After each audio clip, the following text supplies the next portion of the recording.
कधीच नाही चुकणार तुमचे फेवरेट टीव्ही शोज झी5 सोबत, तेही एकदम फ्री। आजपासून तुम्ही विरोचका बरोबर राहायचं नाही। तू काय बोलतेस काय? तू नेत्रा बाबा नेत्रा बरोबर बोलते। तुम्ही आजपासून तन्मयच्या रूम मध्ये राहा। तुम्ही माझं ऐका, मी माघार घेणार नाही।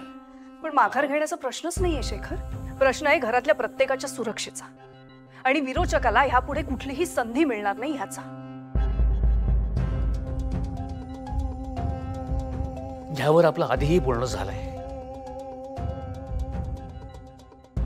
आई मला हेच सांगत होती। ह्यावर माझं एकच म्हणणं आहे,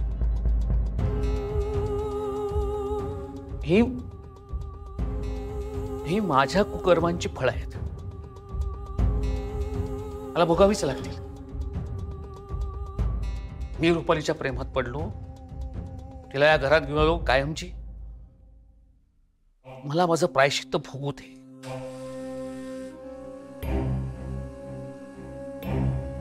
बाबा अजून किती दिवस याच गिल्ट मध्ये राहणार आहात तुम्ही? बाबा जे व्हायचं होतं ते होऊन गेलंय। आता आपण पुढे जे घडणार आहे त्याचा विचार करायला हवा। घरातल्या सगळ्यांच्या सेफ्टीचा विचार करायला हवा।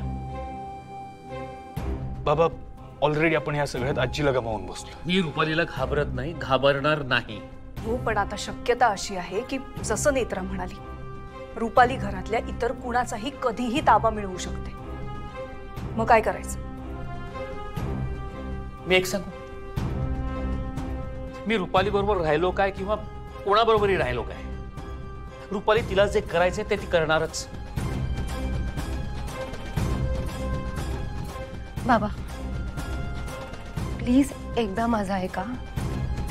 आता तरी आपल्याकडे आणखी कोणताच इलाज नाहीये। आजची रात्र तुम्ही तन्मय बरोबर त्याच्या खोलीत राहा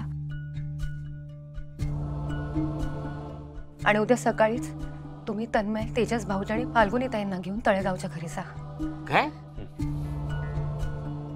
मी आत्या आणि अद्वैत साहेब इथे थांबतो आणि केतकी काकून विरोचकाच्या ताब्यातून कसं सोडवता येईल ते बघतो।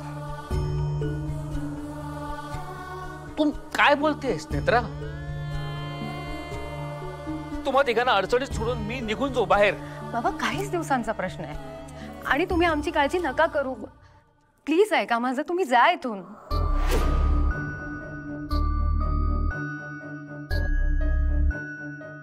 नेत्रा बरोबर बोलते। उद्या सकाळी तुम्ही तेजस, फाल्गुनी आणि तन्मयला घेऊन खरंच जा। बाबा थोड्याच दिवसांचा प्रश्न आहे, प्लीज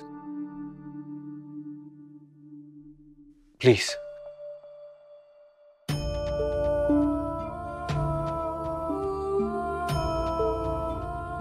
ठीक आहे।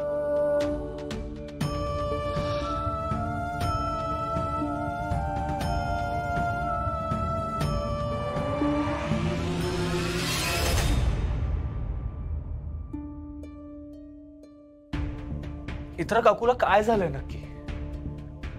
ती नॉर्मल होणार आहे की नाही? साहेब मगाशी काकू काही क्षणांसाठी का होईना पण भानावर आल्या होत्या आणि मग पुन्हा अचानक तशाच वागायला लागल्या। म्हणजे थोड्या वेळासाठी का होईना काकू त्या विरोचकाच्या कंट्रोल मधून बाहेर आली होती।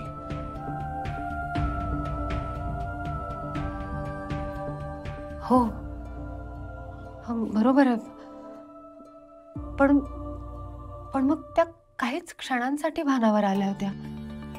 नेत्रा मला मान्य आहे हे सगळं थोड्याच वेळासाठी घडलं होतं, पण आपल्याला त्या थोड्याच वेळाच्या टाइम स्पॅन मध्ये काहीतरी करावं लागेल।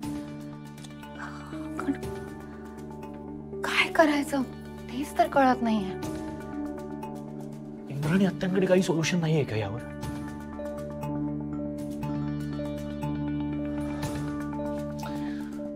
कदाचित ह्याचं उत्तर चौथ्या पेटीतच सापडू शकतं किंवा असं तर नाही आहे ना की विरोचकाला 5वी पेटी सापडली आहे, किंवा आबा म्हणाले तसं विरोचक खरंच दक्षिणेला त्याच्या शक्तीच्या स्रोताकडे गेला असेल दानव लोकात, आणि तिथे त्याला एक नवीन शक्ती मिळाली आहे। ज्यामुळे हे सगळं होत आहे. नेत्रा, हे असं असेल तर आपल्याला त्या विरोचकाशी लढणं खरंच खूप कठीण होऊन जाईल.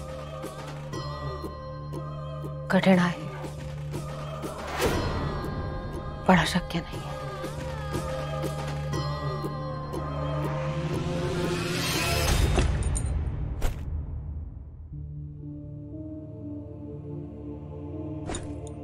फाल्गुनी, हे बघ, हवं तर तू ओरड माझ्यावर, भांड माझ्याशी, मला मार एक वेळ हवं तर, पण ना प्लीज अशी शांत बसून राहू नकोस. फाल्गुनी, तू तुझे ते फालतू पीजेस सांगतेस बघ मला, तसे सांग ना. किंवा गुजराती स्टोरीज सांगतेस, तू म्हणतेस मी कधीच ऐकत नाही. ऐकेन मी, पण बोल ना. असं टेन्शन नको घेऊस. बघ, आता सगळं नीट होणार आहे. आणि नीट नाही झालं तर? असं नाही बोलायचं. हे बघ, तिथे नेत्रा एवढं जीवाचं रान करून प्रयत्न करते, लढते या सगळ्याशी. कसं नाही होणार?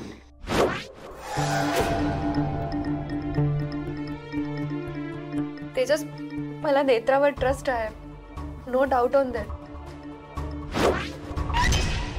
पण विरोचक खूप डेंजरच आहे. आणि काकूमा,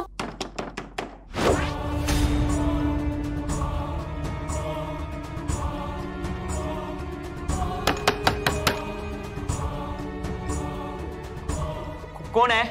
मी आहे केतकी काकू. तेजस, लवकर उघड ना दरवाजा.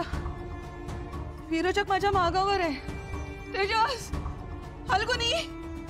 काकूमा, नाही नाही फाल्गुनी, नाही नाही नाही, प्लीज. पण आपण नाही रिस्क घेऊ शकत. तेजस, काकूमा आता ओकेच आहे ना? नाही, पण तरी नको. तेजस, फाल्गुनी प्लीज मला आत घ्या.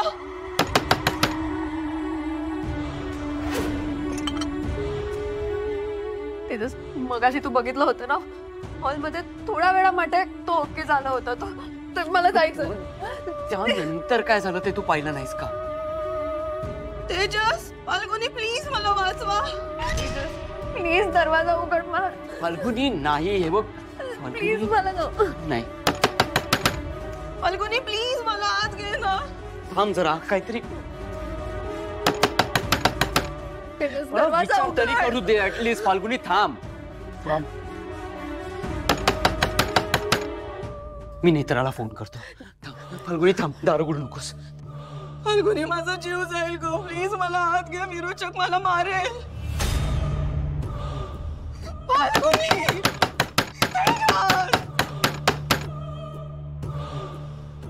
नको रुपाली, प्लीज मला नको मारूस. फाल्गुनी, तुम्ही ठीक आहात ना? काय काय झालं? फाल्गुनी, तेजस कुठे आहे ती? झी5 ॲप डाउनलोड करा आणि पहा सर्व एपिसोड्स एकदम फ्री.